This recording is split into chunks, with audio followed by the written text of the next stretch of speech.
Olá, boa tarde. Boa tarde. Seja bem-vinda, bem-vindo ao Jornal da Tarde. Mais da metade dos estados brasileiros apresenta alta na média de mortes pelo coronavírus. Alta nas internações hospitalares também por Covid-19 acende sinal de alerta. Veja outros destaques. Escola de elite em São Paulo suspende aulas presenciais do ensino médio por casos de Covid-19 depois de festa organizada por estudantes. No Amapá, mesmo depois da chegada de geradores, a população continua sofrendo as consequências de uma tragédia anunciada. Supremo Tribunal Federal decreta prisão de blogueiro bolsonarista investigado por atos antidemocráticos em Brasília. Polícia Federal cumpriu o mandado hoje pela manhã. Câmaras municipais mais parecidas com a sociedade. Eleitores escolheram a diversidade nas urnas e uma nova geração ingressa na política. Peru tem novo comando depois de uma semana de manifestações, 2 mortes e dezenas de feridos em defesa da Constituição. Na entrevista de hoje, o médico Gonzalo Vecina faz um alerta grave. Aumento de casos da Covid-19 no país é reflexo do relaxamento nas medidas sanitárias e será maior sem a retomada dos cuidados. Os milhares de pacientes que sobreviveram à Covid-19 têm uma nova batalha depois que recebem alta. Cerca de 40% deles ficam com algum tipo de sequela. Um projeto do Hospital das Clínicas de São Paulo vai monitorar esses pacientes durante um ano para saber o grau dessas sequelas e o que o sistema de saúde pode fazer para ajudar esses sobreviventes. São só alguns passos, mas representam uma vitória imensa para Júnior depois de 75 dias internado com a Covid-19. Tive que abrir a traqueia, fiquei entubado por 18 dias. Eu fiquei no oxigênio, fiquei na UTI, sendo monitorado 24 horas por dia, dormindo sentado. Hoje em dia eu estou em casa, fazendo fisioterapia, fazendo fono. Tive que reaprender tudo, reaprender a andar, reaprender a falar. Casos como o de Júnior não são raros. De acordo com os médicos, 40% dos pacientes contaminados com a Covid-19 têm sequelas após a doença. Algum grau de inflamação no pulmão, não tão grave quanto no período que ele estava na UTI, mas 6 meses depois aquilo ainda não voltou ao normal. Eles têm uma capacidade pulmonar um pouquinho menor. Às vezes alguns têm taquicardia, às vezes algum não voltou o paladar e o olfato ao normal. Às vezes alguns ainda estão com um grau de disfunção renal. Alguns têm status de ansiedade, outros têm alguma condição de pânico, outros são mais deprimidos, não conseguiram voltar a trabalhar, não conseguiram voltar a estudar. É o que mostra um estudo feito no Hospital das Clínicas de São Paulo. O projeto Pós-Covid-19 monitora 1.500 pacientes que estiveram internados entre março e julho. Mais de 700 deles em estado grave nas UTIs. O trabalho começa com uma consulta por telemedicina, feita pela internet. Depois, os pacientes passam por atendimentos presenciais e exames. Desde medição de pressão e temperatura até raio-x, tomografia, testes para avaliar o coração e a função pulmonar. Aqueles que apresentarem alterações continuarão sendo acompanhados pelos especialistas. O objetivo é ajudar na recuperação dos pacientes e entender melhor os efeitos do coronavírus no organismo, para atender melhor quem ainda for contaminado. Senão essa população vai sobrecarregar mais o sistema com sequelas pulmonares, com sequelas cardíacas, com sequelas renais, e esses indivíduos, alguns deles mais jovens, não vão ter dificuldade de retornar ao mercado de trabalho, de retornar aos estudos.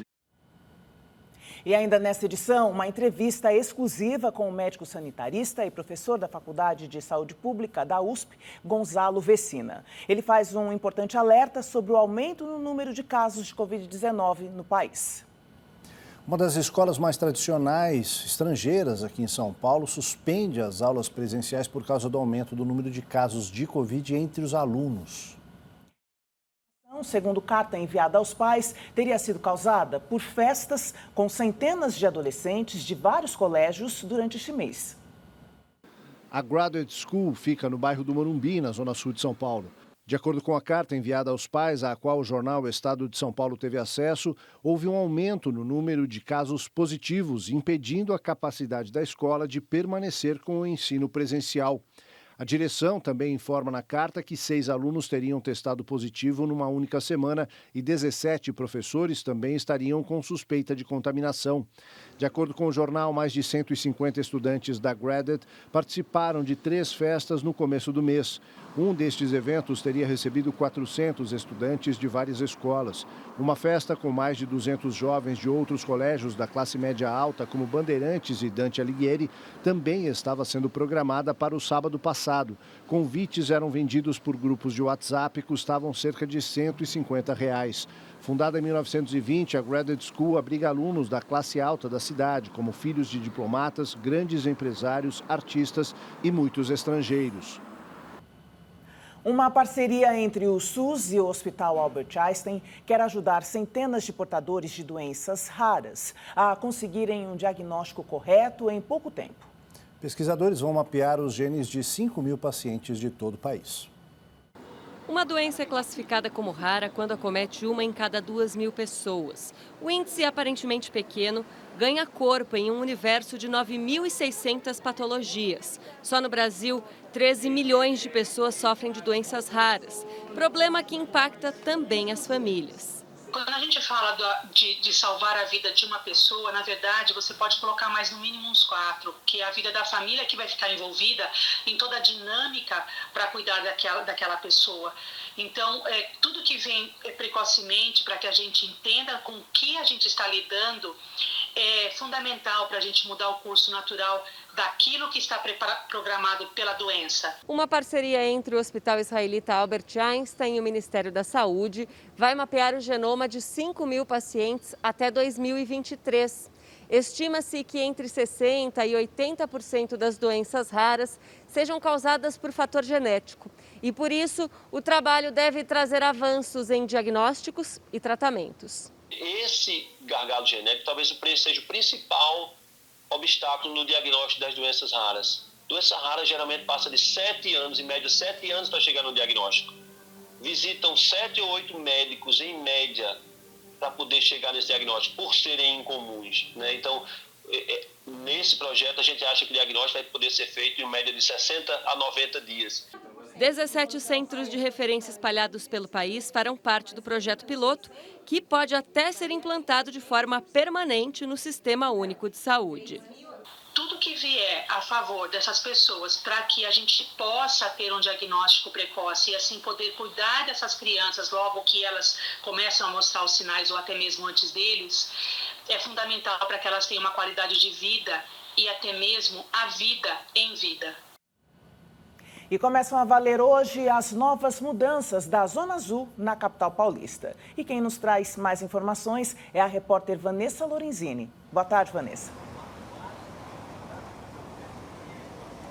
Oi, Joyce. Boa tarde a você, boa tarde a todos. O novo aplicativo é o Estapar Zona Azul São Paulo e já está disponível para download. Eu mesma baixei aqui no meu celular para poder mostrar para vocês. Olha só, ele identifica a sua localização e também o nível de ocupação de vagas ao seu redor.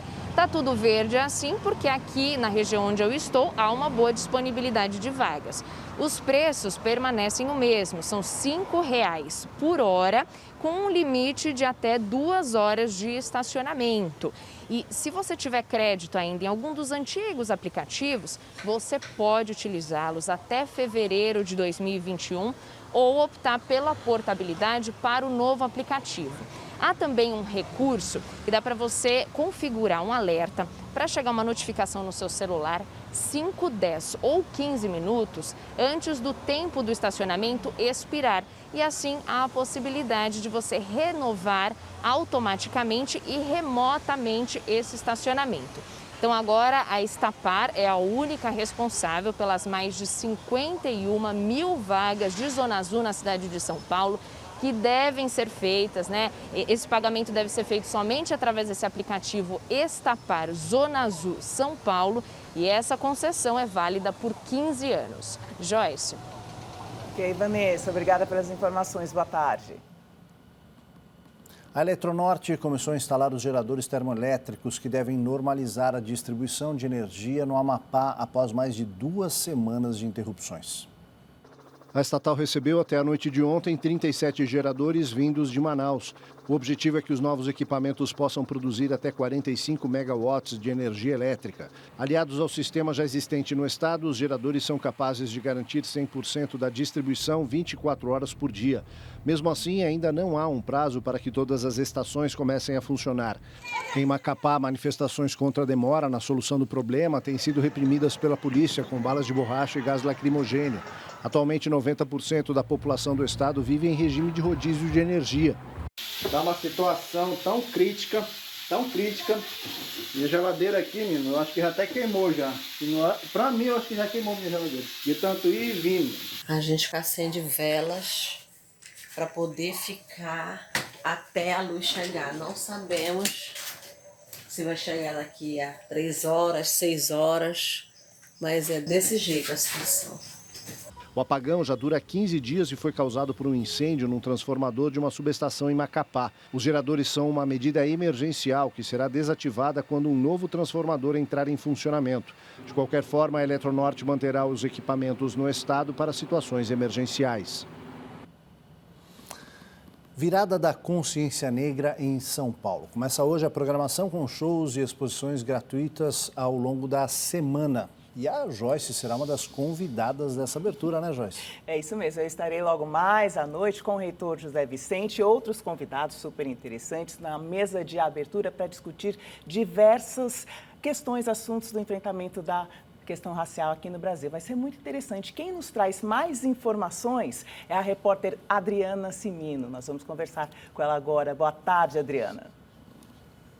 Oi, Joyce, uma boa tarde para você, boa tarde a todos. Como você mesma já disse, um dos temas dessa mesa que vai abrir a virada da consciência é inspirado em George Floyd, que foi morto pela polícia americana em maio deste ano, fato que provocou inúmeros protestos antirracistas, não só nos Estados Unidos, mas ao redor de todo o mundo. E quem vai mediar essa conversa é o Dr. José Vicente, que é reitor aqui da Universidade Zumbi dos Palmares, e conta para a gente mais detalhes sobre a terceira virada da consciência. Boa tarde, doutor. Boa tarde, um grande prazer, um abraço a todos os nossos telespectadores. Em verdade, será a maior virada da consciência, não é, do país. Serão 300 eventos dos mais diversos e todos gratuitos para que todos os paulistanos possam conhecer, possam interagir, possam dar um mergulho para dentro da história e da trajetória do negro paulista e paulistano. E vamos discutir justamente de que maneira que os Floyds de todos os dias da nossa São Paulo, do nosso Brasil,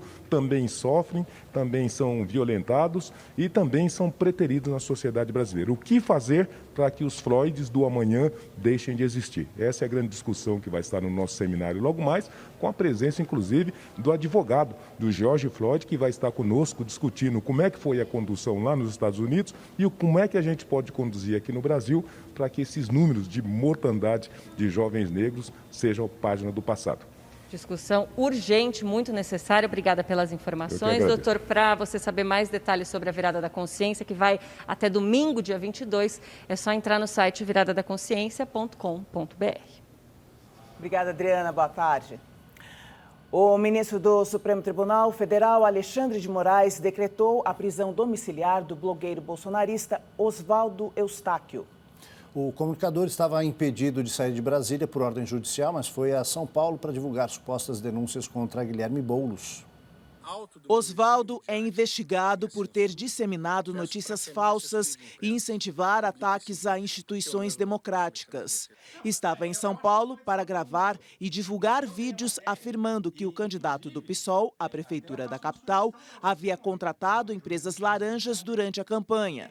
Não há qualquer prova. Mesmo assim, o candidato derrotado, Celso Russomano, chegou a usar a suposta informação em debates de televisão. Eustáquio já havia sido preso em junho na Operação Lume, que apura atos antidemocráticos de apoiadores do presidente Jair Bolsonaro. Estava solto com a condição de não sair de Brasília sem autorização judicial e de não ir à Praça dos Três Poderes. Agora, por decisão do ministro Alexandre de Moraes, Eustáquio cumprirá prisão domiciliar com tornozeleira eletrônica. Pela primeira vez, numa eleição municipal, candidatas e candidatos puderam colocar seus nomes sociais nas urnas. Essa diversidade também apareceu no resultado das eleições. Ao menos 25 transexuais e travestis foram eleitos para as câmaras municipais de todo o país, 3 vezes mais que em 2016.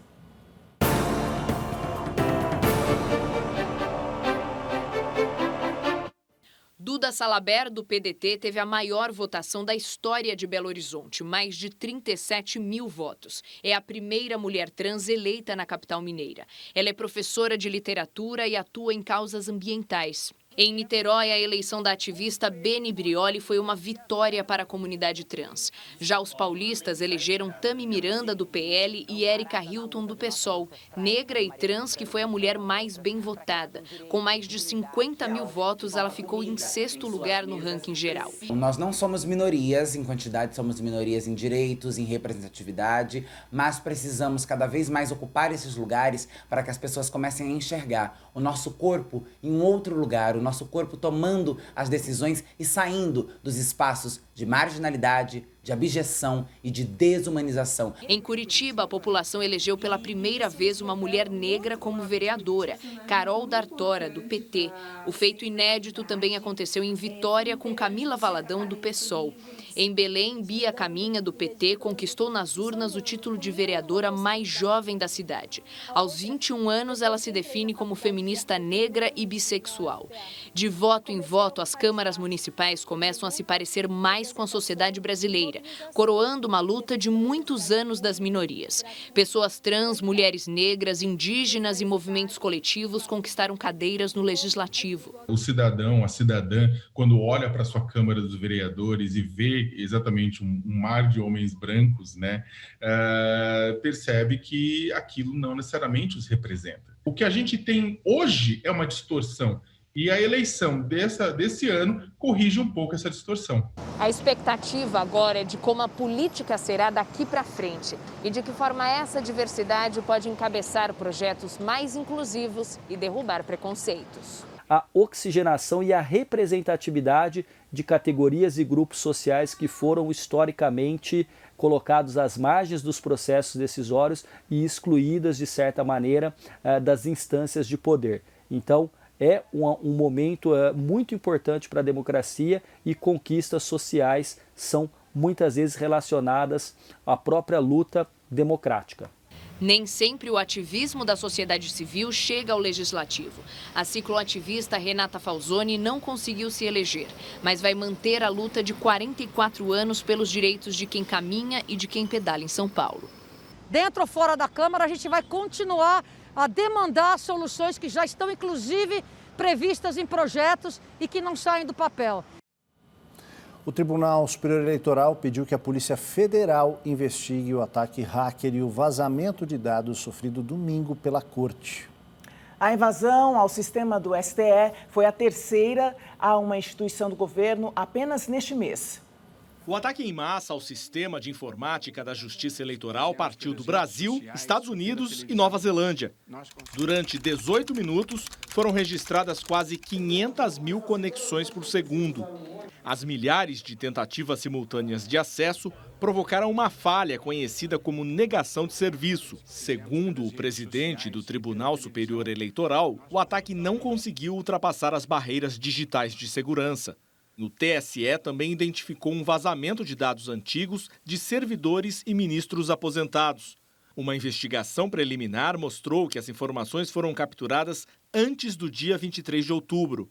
Para Luiz Roberto Barroso, os dois problemas coincidiram com uma articulação nas redes sociais questionando a credibilidade da eleição. E ao mesmo tempo que esses dados foram vazados, milícias digitais entraram imediatamente em ação tentando desacreditar o sistema. E a divulgação foi feita no dia das eleições para procurar causar um impacto e trazer a impressão de fragilidade no sistema. A Justiça Eleitoral não foi o único alvo de ataques desse tipo. Nos últimos dias, 2 importantes instituições federais relataram problemas semelhantes. O Superior Tribunal de Justiça interrompeu julgamentos após uma invasão nas redes de telefonia e internet. Já o Ministério da Saúde apura indícios de um ataque que afetou o acesso aos sistemas de tecnologia da informação. Para este especialista em segurança cibernética, o Brasil precisa de um planejamento estratégico para lidar com informações sensíveis. O que acontece é que a tecnologia está avançando e, às vezes, os criminosos são mais estudiosos, às vezes, do que as pessoas. Então, a gente tem que proteger isso, porque isso significa proteger a democracia e proteger o Estado de Direito e proteger as instituições que permitem que essa democracia aconteça. O presidente do Banco Central admitiu alguns problemas no primeiro dia de funcionamento do Pix, o novo sistema de pagamentos digitais. Cerca de 700 bancos, corretoras e outras instituições disponibilizaram essa ferramenta para os clientes. 1.005.000 operações foram realizadas, num total de quase 780 milhões de reais. 73 milhões de chaves Pix foram cadastradas.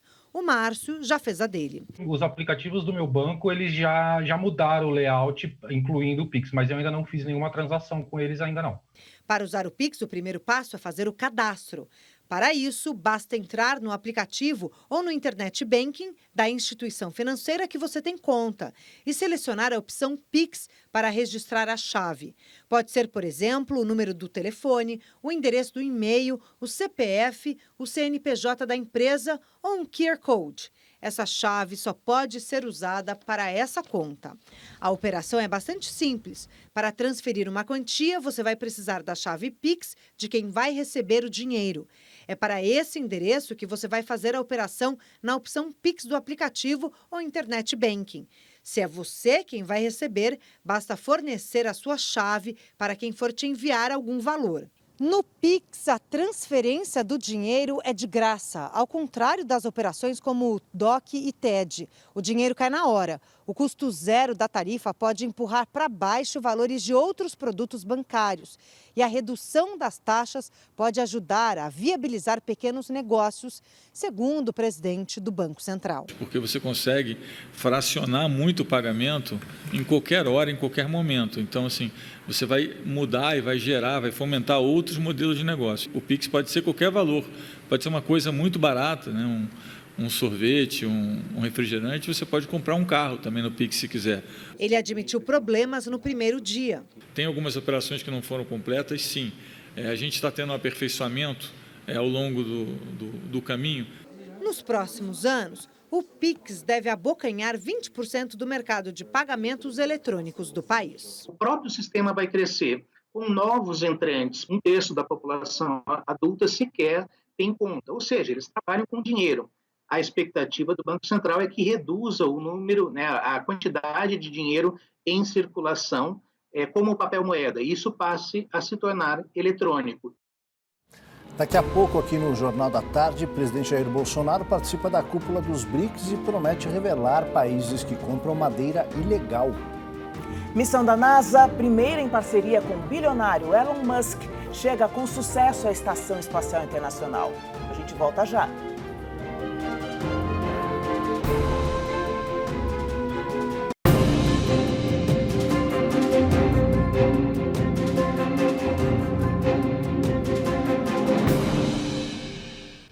Mais da metade dos estados brasileiros apresenta alta na média de mortes pelo coronavírus.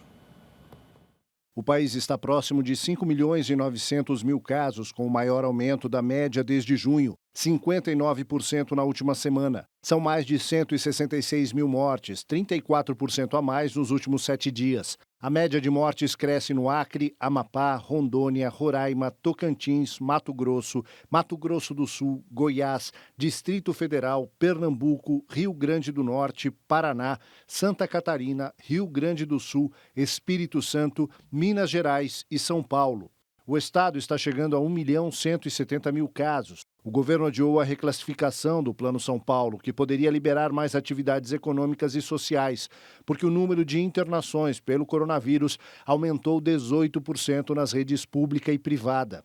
Repercutem sobre a questão relacionada à aglomeração e também intimamente relacionada à não vigilância daquelas normas de segurança como distanciamento, evitando-se aglomerações e uso de máscaras. A seguir vem Minas Gerais, com 383 mil registros, Bahia, com 374 mil e Rio de Janeiro, com 327 mil. Na região sul, Santa Catarina se aproxima de 300 mil casos. No centro-oeste, Goiás tem mais confirmações. E no norte, o Pará é o estado mais atingido. O futebol atravessa uma onda de contágios. A mais nova vítima é o técnico do Atlético Mineiro, Jorge Sampaoli. Além dele, mais 8 profissionais, entre atletas e comissão técnica, testaram positivo. No Palmeiras, o diretor Edu Dracena também foi o 9º caso confirmado. 8 jogadores estão afastados com a doença. No Santos, o técnico Cuca recebeu alta depois de 9 dias internado com a Covid-19. 11 jogadores testaram positivo nas últimas semanas. O país tem 388 mil pacientes em acompanhamento e mais de 5.322.000 recuperados, segundo o Ministério da Saúde. Apesar das notícias sobre vacinas, o diretor da Organização Mundial de Saúde diz que não é hora de relaxar diante da Covid. O diretor-geral da OMS está preocupado com o recente aumento de casos de Covid-19. Segundo Tedros Adhanom, aqueles que deixam o vírus correr sem controle estão brincando com fogo. E há países que não adotam medidas eficazes contra o vírus, especialmente na Europa e nas Américas, correndo risco de consequências perigosas. De acordo com as últimas estatísticas da OMS, a Europa registrou mais de 15.200.000 casos de Covid-19 e 345.000 mortes. Nas Américas, são quase 24 milhões de casos, com 680.000 mortos. Na Áustria, que tem visto a cada semana mais de 500 novos casos semanais do novo coronavírus, além da capital, Viena, as regiões ocidentais do país entraram em um segundo novo bloqueio por conta do coronavírus. As ruas e lojas da região montanhosa de Tirol estão vazias. O toque de recolher proíbe os austríacos de deixar as casas, exceto para ir ao trabalho, comprar suprimentos essenciais, fazer exercícios ou ajudar as pessoas que precisam de assistência. Só permanecem abertos serviços essenciais como supermercados, açougues, farmácias e padarias. A Rússia confirmou um recorde diário com mais de 22 mil casos de Covid-19, chegando a quase 2 milhões, com mais de 33 mil vítimas.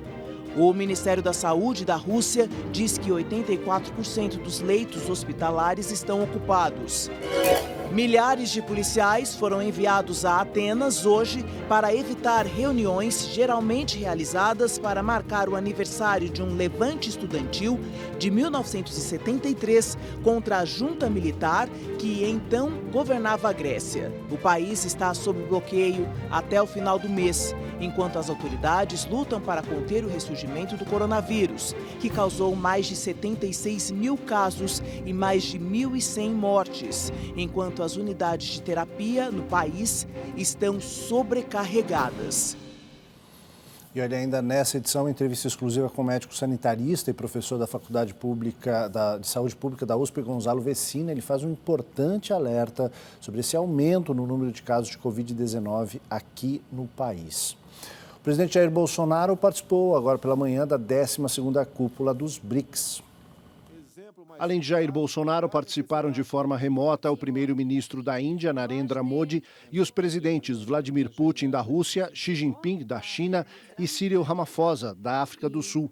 Juntos, esses países representam 25% do PIB mundial. No discurso, Jair Bolsonaro lembrou que o bloco nasceu logo após outro momento de incerteza mundial, a crise econômica de 2008. Ele afirmou ainda que a cooperação entre países é responsável pela solução de problemas e que, segundo ele, organismos internacionais não são capazes de enfrentar questões complexas. Bolsonaro pediu mudanças nas organizações mundiais da saúde e do comércio. Na pauta ambiental do encontro, disse aos pares que a Polícia Federal Brasileira vai identificar o destino da madeira extraída ilegalmente da Amazônia e que, com isso, pretende atingir desafetos na geopolítica mundial. Estaremos revelando nos próximos dias países que têm importado madeira extraída de forma ilegal da Amazônia. E alguns desses países são os mais severos críticos ao meu governo tocante a essa região amazônica. A reunião acontece num momento inédito de incerteza na comunidade internacional causada pelo novo coronavírus. Além de meio ambiente, os líderes de Estado discutiram contra-terrorismo, comércio internacional e o combate à pandemia.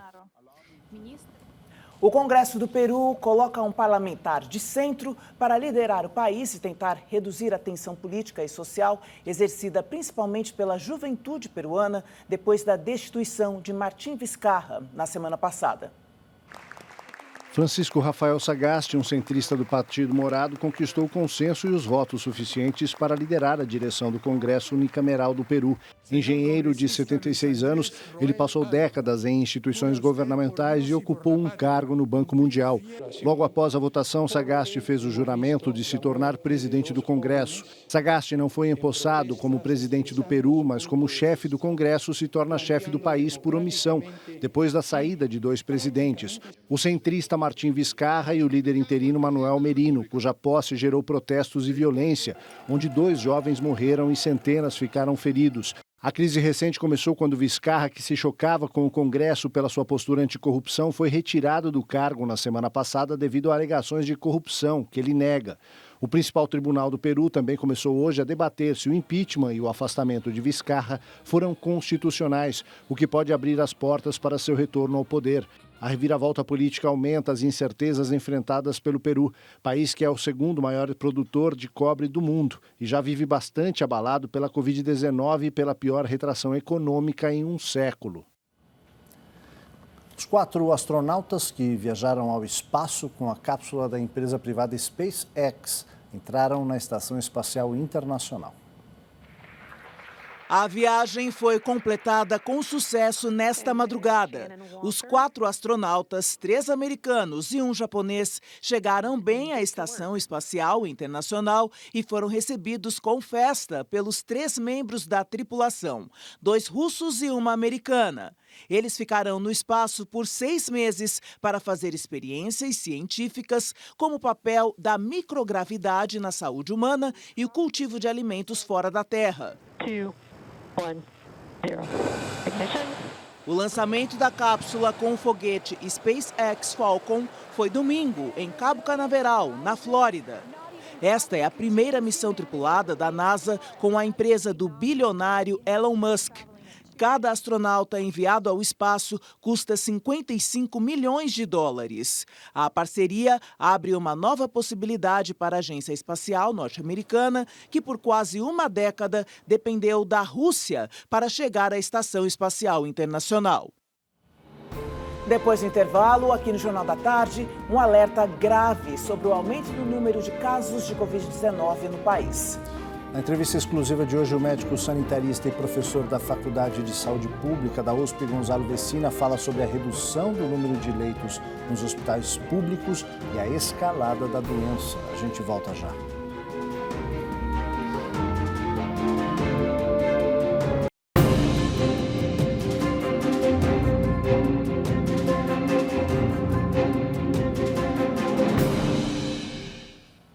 Os casos de Covid-19 têm alta em 16 estados do país. Os principais hospitais públicos e privados registram aumento nas internações causadas pelo coronavírus.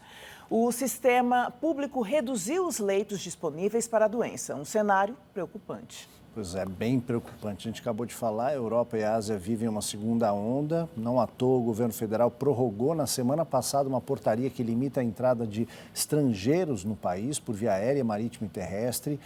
Essa atual situação do Brasil frente à pandemia é o assunto da minha conversa com o médico sanitarista e professor da Faculdade de Medicina da USP, Gonzalo Vecina. Ele faz um alerta fundamental. Doutor Vecina, eu começo lhe perguntando o seguinte, o que está acontecendo no Brasil hoje em relação à pandemia? Nós temos um aumento nos números, nas ocorrências e também nos óbitos em algumas regiões importantes do país. Isso pode se dever àquele apagão dos dados do Ministério da Saúde que agora estão sendo reportados, ou isso de fato é um aumento real? Bem, Aldo, primeiro é um prazer estar aqui com você e os telespectadores da Cultura. Olhando para a segunda onda europeia, que é bastante alta, um número de casos muito elevado, em alguns países é mais elevado do que a da primeira onda, a sensação que a gente tem é de um recrudescimento da primeira onda. Pode se transformar numa segunda onda no Brasil? Pode se transformar. Nós temos muitas pessoas ainda que não tiveram a doença. Aqui no Sul-Sudeste, é provável que cerca de 30% da população já tenha tido algum contato com o vírus. Então, nós temos um monte de gente que ainda poderá ter a doença. Em alguns estados, o recrudescimento da doença é mais evidente, né? Santa Catarina, Paraná. E São Paulo começa a subir o número de casos e começa a subir mais pelo interior. Nós temos tido algumas notícias da região de Ribeirão Preto, com um crescimento do número de casos. E aí tem esses pequenos problemas no meio do caminho, como essa falta de dados durante um determinado período por causa do ataque de hackers ao Ministério da Saúde. Pode ser que a gente tenha surpresas quando esses números se recompuserem e nós tenhamos uma situação mais real. Mas eu acredito, por causa do relaxamento que nós estamos vivendo, né? Relaxamento não faz parte da nossa linguagem. Nós falamos, né, em isolamento social, distanciamento social. Relaxamento social é a sociedade que resolveu fazer mesmo. Por causa desse relaxamento, a probabilidade de nós termos um aumento do número de casos importante é muito grande.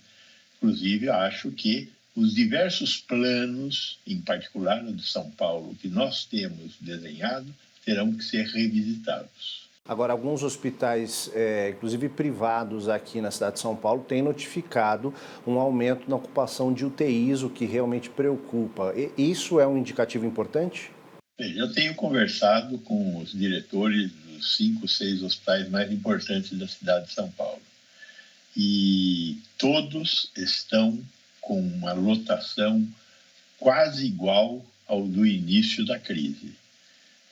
Estão sob pressão de novos casos, as emergências têm sido, estão com o dobro do número de casos que elas normalmente têm, e a parte dedicada à Covid está cheia.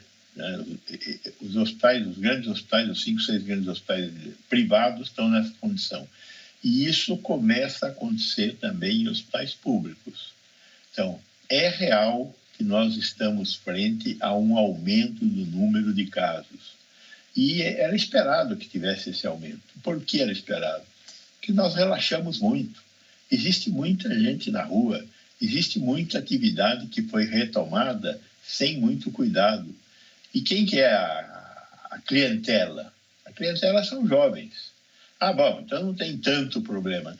Não tem se eles não voltassem para casa. Como eles voltam para casa, e em casa eles encontram quem? Eles encontram seus pais, encontram seus avós, seus tios, encontram seus velhos, encontram os portadores de comorbidade que estavam em casa.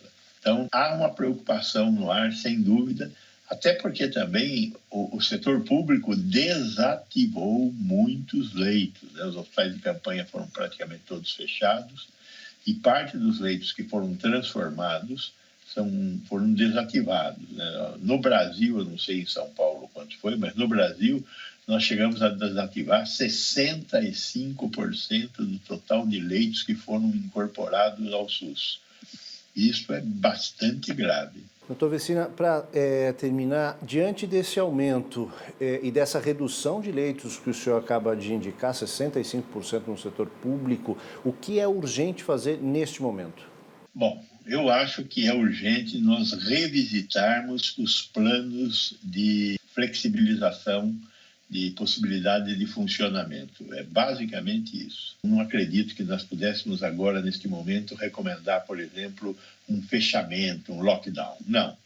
Eu acho que nós temos que levar à sociedade boa informação e falar, por favor, tenham mais cuidado. Nunca deixem de usar máscara. Acho que nós tivemos um bom exemplo durante as eleições. Acho que nós não vamos ter, na maior parte do Brasil, uma consequência por causa das eleições. Não vai haver um aumento do número de casos por causa das eleições. A maioria das pessoas agiu de forma respeitosa, cuidadosa, usou máscara, teve cuidados com a higiene das mãos, manteve um certo distanciamento social. É basicamente isso que nós temos que fazer neste momento. Pedir à população para que respeite essas limitações que nós temos que ter, porque existe o vírus e o vírus não deixará de existir. Nós temos que continuar com esse programa de cuidados até nós começarmos a vacinar. E isso vai demorar ainda. Nós vamos começar a vacinar por volta de fevereiro.